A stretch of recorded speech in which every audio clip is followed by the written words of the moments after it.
kwa jumla napenda lugha. Na naamini sote twafaa tufahamu lugha zetu za Kiafrika hata tuking'amua lugha zingine. Lakini sitazungumza Kiswahili, nitazungumza kwa Kimombo. As I said, my name is Wanjūhī Njoroge. I think the three previous speakers have been amazing. And I'm here to give you the practical. They say you save the best for last. I want to start with my life story because it's extremely crucial for today's conversation. I was born and brought up in a small village at the foot of Mount Kenya. It's called Kabaru in Nyeri constituency. And I'm the third born in a family of 4. Believe it or not, I was the shy girl who, for those of us who are middle children, we are often the not ignored. Now, it's worse for me because I come from a family of absolutely brilliant kids, A students, who are very bold and also extremely intelligent. My small sister, who is now in Sweden, after KCSE, I remember we asking her, how were the exams? And she said, I think mathematics is an A. It was pretty easy. Now, unfortunately, for a very long time, I wasn't that child who got A's until I got to university. That's when I started getting the A's. I was an average child. I was the C student.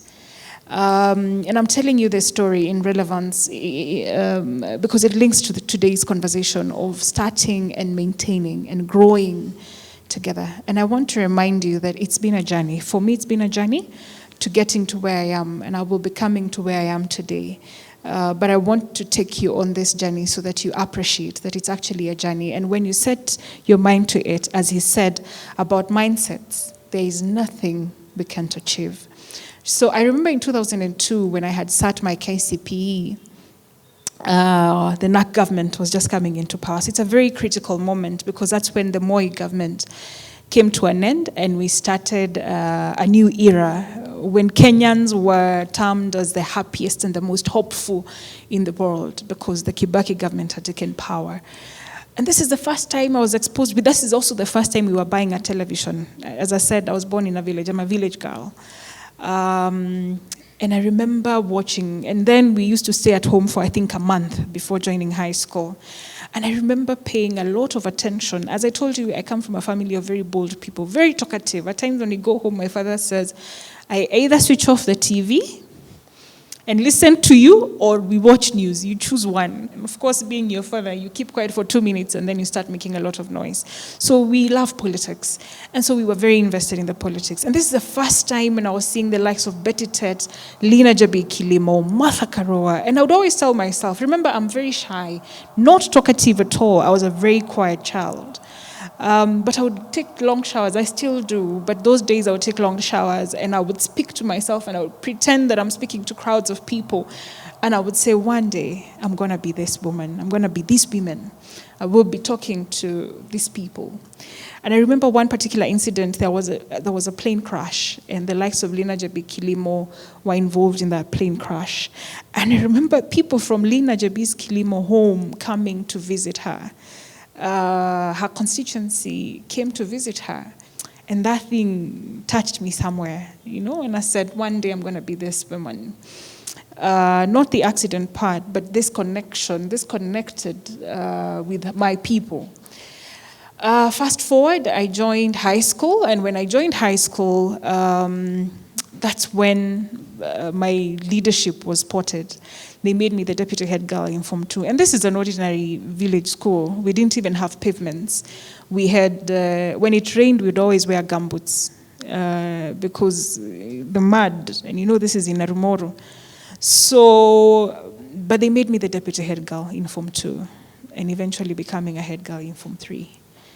And at that point, I moved from being position 33 to position 10 and then to position 5, between 1 and 5.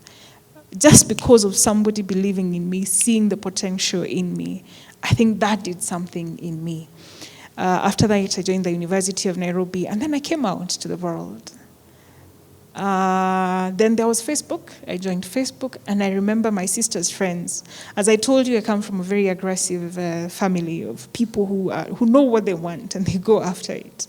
And so my sister was a student leader in the university, and she had many friends who are in the women's movement.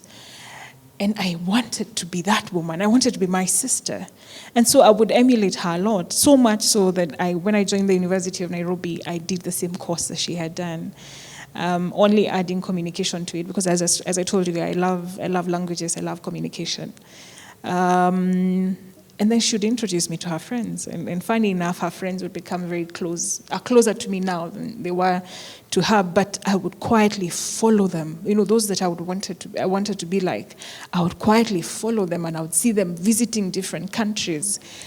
And I would start following the pages they're following. And eventually, I also started being invited to conferences. Today, I'm invited to speak at very big conferences. I'm flown to these places, and I'm paid for my speaking engagements. I sit on a global board, a very powerful board called the World Economic Forum. I'm the darkest person on that board, and I'm hoping that by the time I'm coming to the end of my tenure, we will have more black people on that board. I sit on the UNDP board. But the reason I'm telling you my story and taking you on this journey is so that you realize the power of dreams. She talked about self-awareness, she talked about mindset, and she talked about procrastination. All these things are intertwined. I say I dream in color. I'm a very colorful person, and you can tell from how I'm dressed. I don't dream in black and white, and when I think it, it's extremely important, you know? And when I think it, I go for it. I have done things that have scared me. They say if you don't dream hard enough, if your dream is not big enough, then if it doesn't scare you, then you're not dreaming big enough, right? So the biggest hindrance to where we want to be and to who we want to become is really fear. We fear what people will say, or when I start this, what will people say about me? When I start coaching people, what will people say about me? You know?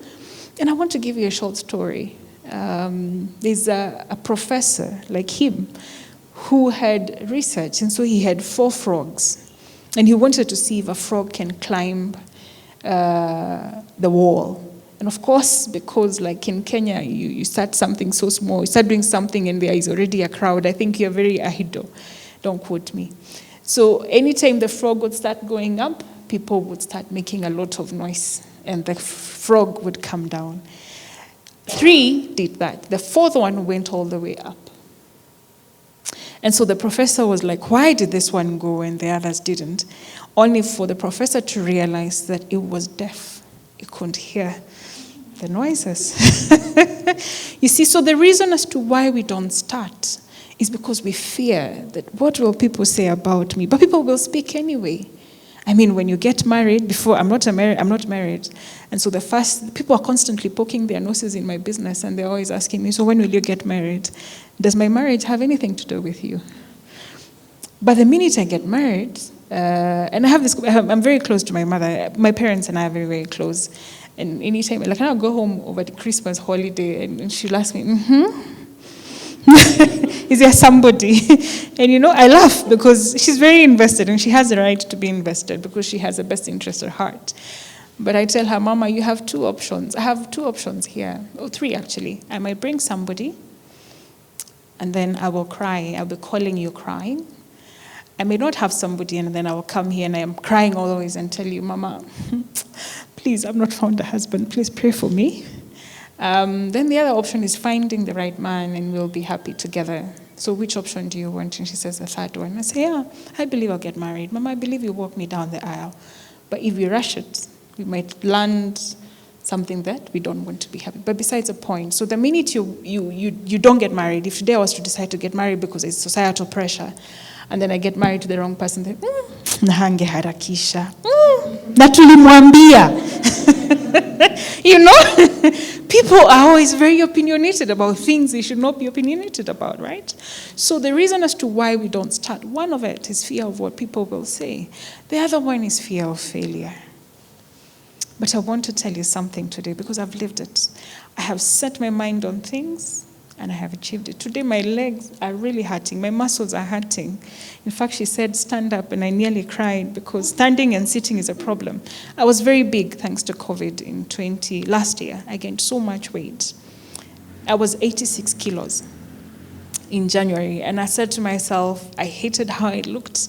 I loved to look good. I couldn't fit in beautiful dresses that I used to own. I had moved from size 12 to size 14 and 16. And I had to do something about it. Because if you feel so bad about it, do something, right? So I hit the gym, and I remember people telling me, you'll not achieve anything. I have lost 10 kilos. Today I weigh 76 kilos. From January to now, I'm a very busy person. She can tell you how hard it is to find me to even have a conversation.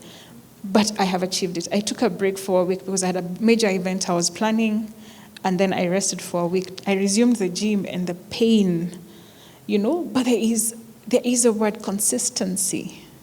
If you want to achieve something, they say a saint is somebody who's failed so many times, picked themselves up and walked the journey. Fail again and again. And the Bible, for those of us who are believers, the Bible allows us to fail as many times as we possibly can so that we can become saints in the end. So that word, consistency. So the fear of failure is real, and we all fear failure.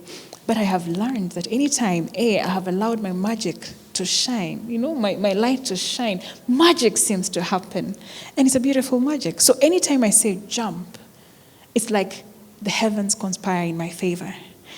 So when I say, there's something I want to start. And people, my phone was just ringing as I was standing up because I'm meeting somebody tomorrow at 6:30 a.m.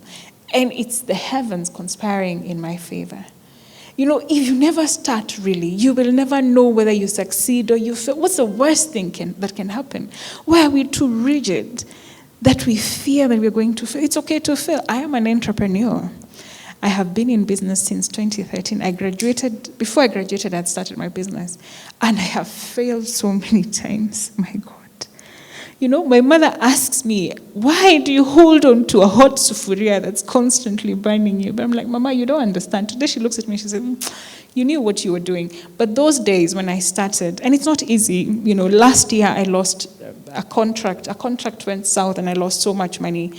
And I never thought I would stand again. So it's not going to be easy. He never says, for those of us who are believers, he never says that it's going to be easy.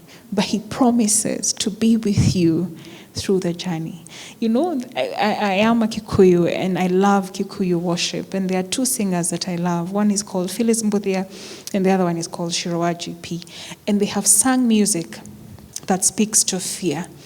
And one of them says, God will never send you where he thinks you're not strong enough to handle it, right?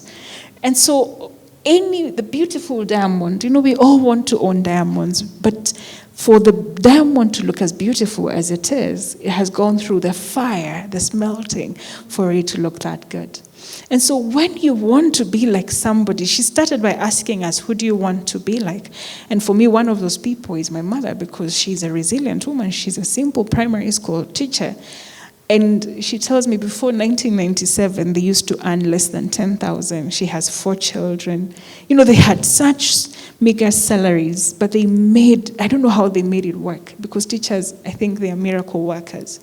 But I look at my mother and I say, if I am just half of what this woman is, I'll soar up with wings like an eagle. But clarity of mind. I said, I dream in color. So where do I want to go? I have to first think of where I want to go. And then I start asking myself, how do I get to my destination? Right? Like if today I want to, for instance, be a member of parliament, how do I get to being the member of parliament? And I have to internalize that journey of becoming a member of parliament and then work backwards, So if you want to start a business, and I really liked the presentations that have been made before us because they're important. She talked about self-awareness. What are my strengths? Because you need a team to work with, and that is leadership. So the conversation we're having today is about leadership because you're the vision bearer. What do you want to achieve? What's the vision that you have in mind? It might be as crazy. There are 2 stories in the Bible that give me hope. The story of Joseph and the story of David. Joseph was a dreamer.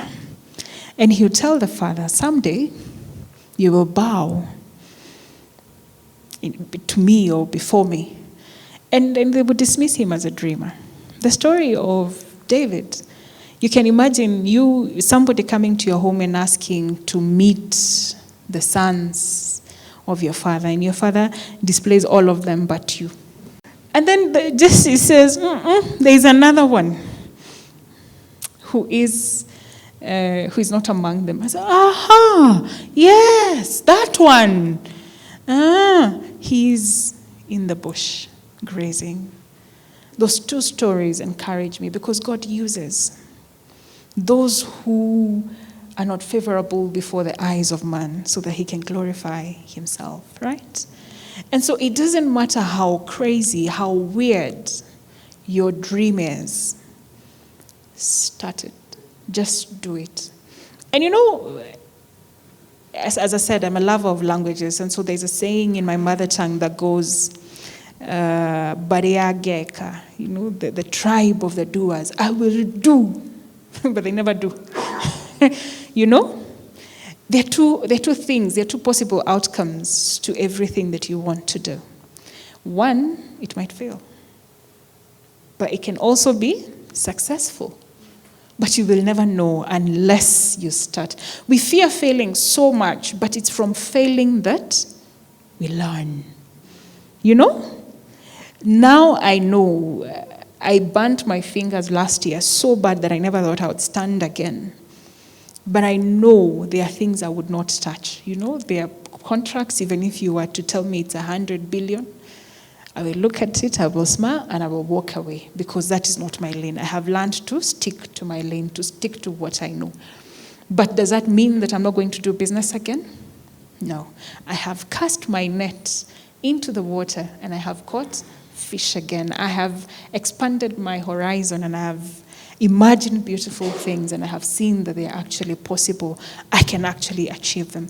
And so starting is a beautiful thing, but how do we sustain it? As I said, if it were easy, everybody would be doing it, right? So why do we need easy? We are living in a generation of now. I want to be a millionaire in a day. But the reality is you can never be a millionaire in a day unless you're wash. And we say easy come and easy go. He's a professor. If he told you how he got to where he is, my goodness. I want to be Professor Wanjūhī Njoroge, but I'm not sure. I'm ready for the journey, But that's the honest truth. If anything good, there's nothing good that comes easy. So the journey, the process, it's called the delayed gratification. It's not instant. Because anything you gain instantly, you lose it instantly, and you don't value it. And so how do we sustain the vision? How do we stay true to the journey? One thing, the intention. Why did I commence this journey? Why did I embark on this journey? The why is extremely important. And when she was talking about self-awareness, at the back of my mind, this kept ringing. Why did I embark on this journey? Because if the why is not right, believe you me, you will burn out. And you will give up along the way. But when the why, when you have clarity, this is where I am going. The noise, the frog, you remember the frog? It will not stop you from moving. You will fail, and I think she talked about resting. You will take a break. You will heal, because healing is extremely important when you fail. You will pick up the pieces and go on the journey. So, because it's a journey. It's a journey. And so whatever you start, and I have done many amazing things. I have hosted events, brought people from all over the world into the country, fundraised a lot of money. I have set up ICT centers in rural areas. I have gone on tree planting campaigns. I've fought for forests in this country. But the reason as to why I have been successful every single time, because when I start A, I get to Z. I don't abandon. And so I'm a young woman. I don't have the resources. I have to rely on people, donors, partners to collaborate with, to fund me to do these things. And why do they continue believing in me? It is because of when I start something, I get it to the finish line and I finish strong. Okay. So for people to begin to trust you, because you can't do anything alone. Tunasema kidole kimoja hakifanya nini? Hakiui chawa. These are not just saying, it's the reality of life. So for you to be able to work with people, for people to trust you, you must be one who starts something and finishes it. And believe you me, it's such a beautiful thing when you gain the trust of people. We say that people don't invest in projects and ideas. People invest in people. When I come to you and I make a pitch, the decision to invest most of the times is not really based on the idea itself, but the person. So for people to buy into your idea of whatever you want to do or whatever you're selling, it must be somebody who can start and finish. We want to start with millions, and I do business with government. Now I'm more careful than when I started, but when I started, they used to give us little money, contracts of maybe 100,000, 50,000, and then they will grow you gradually. So when you deliver goods worth 50,000, you see, that's easy to get. Capital is easy to raise. So when you deliver goods worth 50,000, the next time you go back, they give you 100,000. Before you know it, you're doing 1 million. But why are they trusting you with 1 million? Because they have given you 50,000, you've been faithful, 100, you've been faithful, 500, you've been faithful, and then you got to 1 million. They can now trust you with 1 million. It's actually a journey. So you have to finish it. But there's something she said, and I would want us to take note of, and that is knowing yourself. What are my strengths and what are my weaknesses? If you're a procrastinator, you need a team member who is a person who does things on time. Yeah? So if you are not a people person, and it's okay, you might be a team leader, but you're not a people person, although that's something crucial and you need to work on it.